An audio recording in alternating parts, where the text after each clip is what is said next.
car samp un mouvement ci fàttali aussi vous êtes agent de santé aujourd'hui mouvement bi kañ nga ko taxawal ak lan moo ko tax a jóg réellement. mouvement bi biñ ko tabax kañ lañ ko tabax yàgg na je pense fin 2017 mais mi ngi commencé dox carrément en 2018. si la commencé dox carrément. à l'époque c'était mouvement citoyen la woon dañ doon def ay actes citoyens et social dans la discrétion bu ñu demee nag ba tuuti ci kanam comme on dit l'appétit vient en mangeant. Pourquoi? Parce que aussi gis nañ ne sunu gox muy Grand Dakar bi nga xam ne gox la boo xam ne dañ ko créé depuis 1949. Avant les indépendances. puusul paasul ñu ne nag vraiment par rapport ak sunu expérience bi ñu am ci jàng suñuy compétences yu ñu développé ci administration jot na ñun ñu jéem a laaj sunu mairie di Grand Dakar. ngir mën a changer xar kanam. alors yaa ngi déclarer sa candidature ndax da nga ci waxtaan ak sa mouvement ba noppi wala da nga tëb comme ça déclarer sa candidature parce que souvent quand même si c'est un mouvement xëy na loo waxtaanee la ci biir mouvement bi ba am l'onction de tous les militants wala boog nga def ko à travers des concertations wala yow yaa jóg pour yow nekk candidat avant même ngay dem ci ay waxtaan. non ñun bon démocratie moo nekk ci sur mouvement bi. ci mouvement bi démocratie lay doxee. La preuve élection yi passé on pouvait mënoon na nekk candidat comme ñëpp mais dañu renoncer suñu candidature dem jàppale benn frère bu nekkoon au niveau de Grand Dakar. bii nii nag waxuma sax man de mais samay nit ñi ma topp ci biir mouvement bi à chaque fois ñoo may wax carrément ne président fexeel ba élection yi di nga dëggal sa bopp parce que ñoom xam naa peut-être dañu yaakaar ne dama ragal wala des choses comme ça. moo tax bon. yebuma sax waa Grand Dakar pour ne pas être candidat cette fois-ci. vraiment. maintenant lan nga namm ci mouvement bi lan moo ko tax a jóg au-delà de jóg rek wutali la municipalité. wutali la municipalité mën nañu wax ne mooy premier objectif bi mais suñu deuxième objectif mooy defar Grand Dakar comme ni ko tur mouvement bi waxee te mënuñu ko defar. sans les Grand Dakar waaw loo tax ñu tuddee ko ànd defar Grand Dakar. yaa ngi ko créé en 2018. 2018 waaw. 2018 ak léegi yan la fi teg ba tax aujourd'hui mu war a aspirer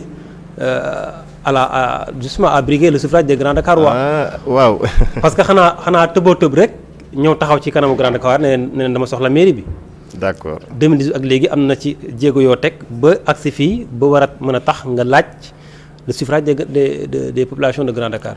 bon jéego yi moom boo xam naa da ngaa dëkkul Grand Dakar rek loo tax nga may laaj loolu. waaw non il est bon que ñëpp dëkkuñu Grand Dakar. man waaw effectivement. te Walfadjri c'est waxuma sax national mais c'est international. c'est ça d'accord. donc Grand Dakar moom bu fekkee loolu la rek na sa xel dal parce que man je suis la première personne bu def dépistage du cancer et du col ci centre de santé bi man mii. te à l'époque il y avait le ministre Ndeye Saly Diop Dieng qui était ministre de la femme. moom sax laa defoon marraine. ci jour boobu. man je suis la première personne bu créer une chaîne YouTube télé Grand Dakar Info biir Grand Dakar en 2019 léegi nii nag chaîne yi foofu bëri na mais man mii maa ko def te jamono yooyu on était plus axé sur le social. donc loolu ma lay wax noonu c'est des exemples mais 2021 par exemple on a fait une édition boo xam ne dañ ko tuddee. fête de la petite catégorie de football. parce que à Grand Dakar il y avait huit écoles de football à l'époque yi nga xam ne vraiment danoo manqué jumtukaay yëpp jamono ji may wax ak yow ñu ci bari danoo manqué sax ay bal. tu imagines école de football bu am problème bal. alors que la mairie est à côté joxewul subvention ASC mais mën na ko joxe pour les écoles de football yi nga xam ne ay xale fay nekk ay tout tànk. donc ñu def cette édition là ñoom ñëpp ñu rassembler leen au niveau de Dakar Sacré-Cœur. offrir leen tout ce qui est dossard maillot ballon polo seen matériel yëpp donc bu fekkee nag damay lim mën naa fi ba a jug parce que man en dehors de ma casquette politique. oui. simi naa cette casquette là pour produire un artiste un rappeur qui est au niveau de Grand Dakar bu ñu wooyee Prophète maa ngi koy nuyu au passage. oui. ma produire ko mu génnee album donc juste pour te dire que rek xam naa ne boo dëkkoon Grand Dakar moom question boobu doo ma ko sax xalaat posé. c'est ça mais il faut que ñuy seet aussi xam. effectivement justement jaar-jaaru mouvement bi. effectivement waaye ban regard nga am ci gestion Grand Dakar gestion en tout cas de façon plus large parce que c'est vrai mairie bi moom moo yor yu bari à travers les compétences transférées mais ban regard ngeen am ci gestion bi nga xam ne ñu ngi ko def Grand Dakar depuis un certain nombre d'années. ndax jàpp ngeen ne tout ce qui devait être fait justement est fait. wala mën naa sax compléter ces questions. oui compléter ko parce que da nga ne un certain nombre d'années. oui mën naa la ko préciser depuis 2009. parce que maire bi nekk bi fi toog suñu tonton Jean-Baptiste il a été élu depuis 2009. oui 3 mandats la am. dégg naa nag day waajal benn 4e mandat. 4e mandat. waaw je le lui souhaite incha allah. ah oui. non candidature je le lui souhaite. waaye bu ñëwee moom incha allah ñun la fi fekk bu soobee yàlla. donc par rapport à sa gestion fan yi passé am na ay dossiers yu bëri yoo xam ne au niveau de la presse locale basée à Grand Dakar génnee naa ko fustigé naa ko et avec des preuves à l'appui. je peux mën naa ci joxe un exemple. les toilettes de Taïba Grand Dakar.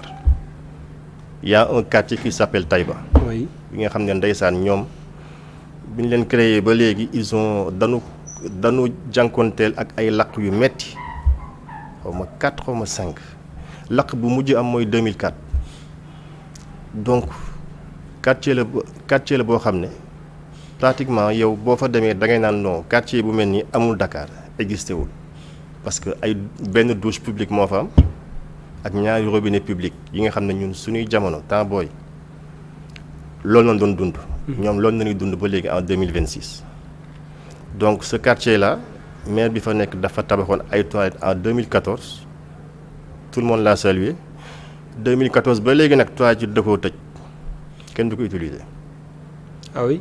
ben oui ñun on sait que c'est pour des raisons politiques bien que dernièrement ces conseils génn nañ di def un démenti mais on sait pratiquement que xam nañ ne à l'époque c'était pour des raisons politiques. léegi nii nag mënu si génn parce que nguur gu fi nekkoon moo ko doon jàppale ci lu bëri. waaw mais léegi nii nag moom incha allahu rabi bon déjà sax peut-être que waa Grand Dakar xamuñu ko mais la Cour des comptes est au niveau de la mairie. de Grand Dakar depuis lundi.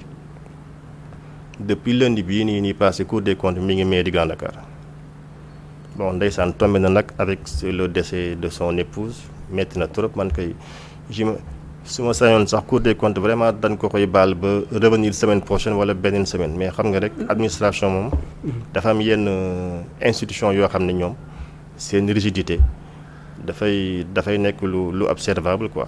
yaa ngi wax ci mbiru corps de contrôle yi mais les corps de contrôle ils sont partout hein te mën nañ ñëw contrôler gis ne tout est ok.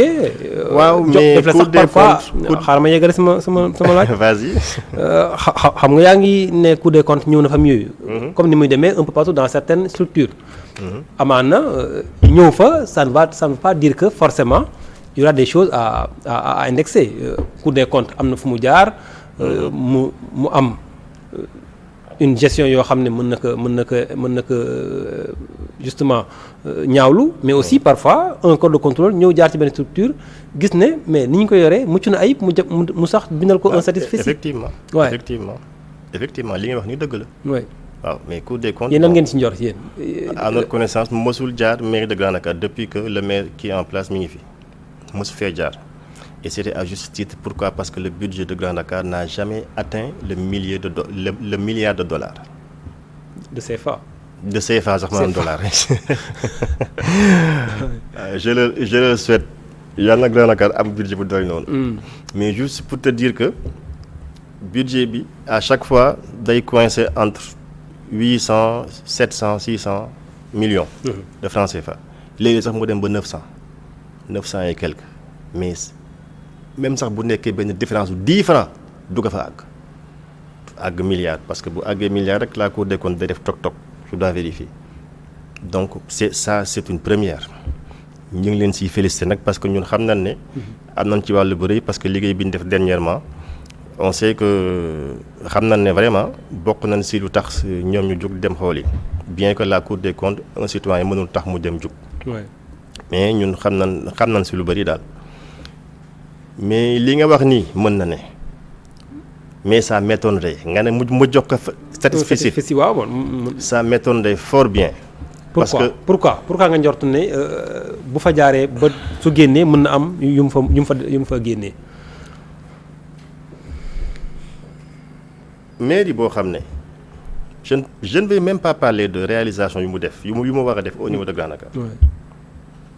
mais mauvaise gestion bi daa tàmbale si les agents municipaux eux-mêmes ñi fay liggéeyee ñoom ñoo gën a sonn ci Grand Dakar parce que ñoom ñi fay liggéeyee bépp agent municipal bi nekk mairie de Grand Dakar te je les mets au défi ku fekkee bu am décision maanaam tous les agents qui sont décisionnaires mësuñu verser seen pension au niveau de la caisse de sécurité sociale képp ku si retraité doo jot pension. c'est extraordinaire te normalement boo retraité waxuma la pension sax. mais prise en charge sanitaire. sa famille da nga ko war a am. amuñu nii l'un amuñu nii l'autre. li nga wax nii am nga ci ay firnde. bu baax sinon duma ko wax fii bu baax xam naa ay retraités yoo xam ne amuñu pension. caisse de sécurité sociale c'est à côté de Grand Dakar c'est à Colobane. oui waaw sànq wan naa la benn bataaxal bi ma adressé woon perception. man noonu lay doxalee administratif la parce que mënuma nekk ci administration depuis 2007 di tëb l'ordre protocolaire wala l'orthodoxie de l'administration damay bind nga tontu ma wala ma dem même sax soo may expliquer tamit il faut nga tontu ma ci wàllum kayit mais imaginer loolu. perception loo fa bind. non perception c'était par rapport à un dossier partenariat boo xam ne. moom commune bi la ak une société bu ñuy wax Patisen ngeen baal ma ci publicité bi parce que marché Grand Dakar entreprise boobu ma lay wax ay produits am donc lan fay jaay ba pare ay pancarte publicitaire am ñoo wër marché bi ci 4 murs yëpp 4 côtés yëpp am na tamit sax terrain jànkalaar boo xam ne terrain jànkalaar mooy c'est un terrain de football bu nekk à côté moom it ay pancartam lan ko clôturé depuis 10 ans ñu bind nag lettre perception laaj leen ndax li société boobu di jox mairie bi ndax ñoom ñi ngi koy reverser. ñi ngi koy encaisser te montant bu rëy la c'est un montant qui est compris entre 3 millions et 4 millions pour ne pas me citer montant bi tu imagines ça un montant boo xam ne mi ngi ci entre 3 millions et 4 millions par mois ñu la koy verser fii ak pendant 10 ans mi ngi nii pratiquement mësul jàll perception et avec ça à chaque fois moom il se plaint que budget bi mu yor daa ndaw budget bi mu yor il faut mu ndaw comme que yooyu noonu doo ko déclarer. yow pour yow xaalis boobu fan lay dugg.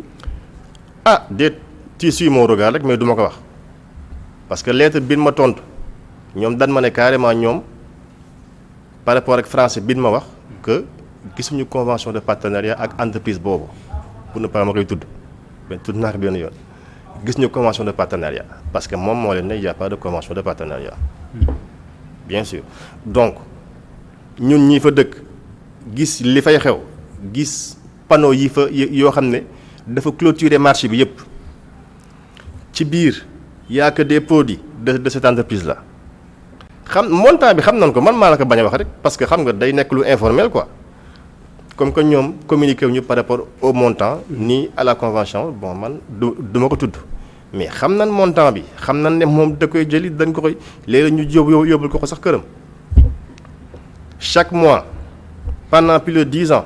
est-ce que yow en tant que acteur politique. ku dëkk Grand Dakar. nekk un citoyen de Grand Dakar. Est-ce que vous avez essayé de vous approcher de la municipalité pour recueillir des informations par rapport à tout ce que vous êtes en train de dire là? Parce que yoon may na la ko yoon may na la. citoyen bu nekk. au niveau de sa mairie. nga dem soit nga bind wala nga dem approché wu ci maire bi wala ci agent yi pour xam yenn mbir yi nuñ ko gérer est-ce que def nga loolu. loolu def naa ko ci ñaari dossier mooy dossier bi ma la njëkk a tuddal sànq mooy les toilettes de Taïba. oui ak beneen dossier ça concernait les aides pour la Tabaski et aussi pour la Korité parce que ça fait 2 ans ou 3 ans mi ngi nii joxewul aide pourtant c'est budgétisé chaque année c'est-à-dire depuis daal bi ngu xaw ma avant veille bi 2023 daal je pense su ma juumul si la ko gën a joxe ñu bind leen lettre. benn lettre bi dañ ko bind sous préfecture ça c'est par rapport aux toilettes de Taïba beneen bi pour les aides ñu bind ko moom mais bi ñu koy bind xamoon na ne duñ jot réponse parce que ñun nekk nañ ci benn collectif bu tudd sàmmanoo suñu yëf. bu nekk biir Grand Dakar boobu dan doon xeex par rapport ak benn tali bu mu baare ak benn terrain jàppoo bu mu jël def fa ay chantier bind nañ ko téeméeri lettre mosu ñoo tontu. donc man loolu defoon naa ko rek pour respecter l'orthodoxie mais xamoon naa ne duma tontu. La mairie n'a jamais répondu à ces interpellations. par rapport ak dossier bii ngay wax Patisen bii jawul mu ba koy bind moom bon déjà xam naa duma tontu mais aussi ki ma war a njëkk a bind mooy c'est la perception de Dakar Bourguiba bu fekkee dama bëgg am tontu bu clair am benn raccourci. ñoom ils sont plus. Les 4 millions par mois est-ce que bind nga ci mairie bi ba xam xaalis bi fan lay dugg. non bul waxaat montant bi de man waxuma la 4 millions par mois. Ah néew 4 ou 3 millions par mois. waaw ce montant là il est compris entre 3 et 4 millions. 4 millions je n'ai fait que vous reprendre. Voilà merci. Ouais. Mais juste pour dire que loolu wax naa ko léegi mu def 1 mois n'est-ce pas. waaw bu fekkee du dëgg moom na ma porte plainte ñu dem ci yoon. ça m'évitera man dossier bi may waaj a yóbbu sax man ma yóbbu.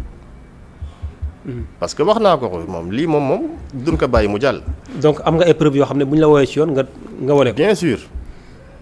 bien sûr loolu koy yomb na am à moins que moom mu def publicité gratuite pour cette entreprise là c'est que ça m'étonne de. yebul waa Grand Dakar moomul Grand Dakar bay def publicité gratuite wërloo sunu marché bi yëpp ay produits suñuy yaay ak suñuy papa yi suñuy maam yi fi ñuy jaay mu wërloo ko yëpp. ak ay produits ak ay pancartes Patisen. produit yooyu tamit moom dong nañuy jaay ci biir marché bi mu def ko gratuitement. Ouais. C'est mal de connaître. yow da nga yor mouvement bu